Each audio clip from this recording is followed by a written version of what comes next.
ನನ್ನ ಪ್ರಿಯ ಸ್ನೇಹಿತರೆ, ಇಂದು ನಾವು ದೇವರ ವಾಕ್ಯದ ಪ್ರಾಮುಖ್ಯತೆಯನ್ನು ನೋಡಲಿಕ್ಕಿದ್ದೇವೆ. ದೇವರ ವಾಕ್ಯವು ಪ್ರತಿ ವಿಶ್ವಾಸಿಯ ಜೀವನ ಹಾಗೂ ನಂಬಿಕೆಗೆ ಅಸ್ತಿವಾರವಾಗಿದೆ.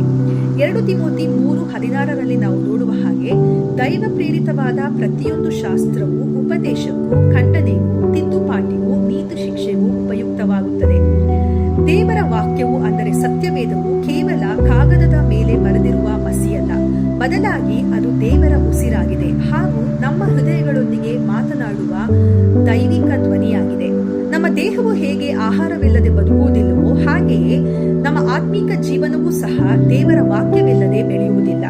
ಅದಕ್ಕಾಗಿ ನಾವು ದಿನಾಲೂ ದೇವರ ವಾಕ್ಯವನ್ನ ಓದಿ ಧ್ಯಾನಿಸಿ ವಿಧೇಯರಾಗುವಂಥದ್ದು ಬಹಳ ಮುಖ್ಯ. ಯೆಹೋಶುವ 1:8 ನಾವು ನೋಡುವಾಗ, ಧರ್ಮಶಾಸ್ತ್ರವು ಯಾವಾಗಲೂ ನಿನ್ನ ಬಾಯಲ್ಲಿರಲಿ, ಅದನ್ನು ಹಗಲಿರುಳು ಧ್ಯಾನಿಸುತ್ತಾ ಅದರಲ್ಲಿ ಬರೆದದ್ದನ್ನೆಲ್ಲ ಕೈಗೊಂಡು ನಡೆ, ಆಗ ನೀನು ಹೋಗುವ ಮಾರ್ಗದಲ್ಲೆಲ್ಲ ಸಫಲನಾಗುವಿ, ಕೃತಾರ್ಥನಾಗುವಿ ಎಂಬುದಾಗಿ ಬರೆದಿದೆ.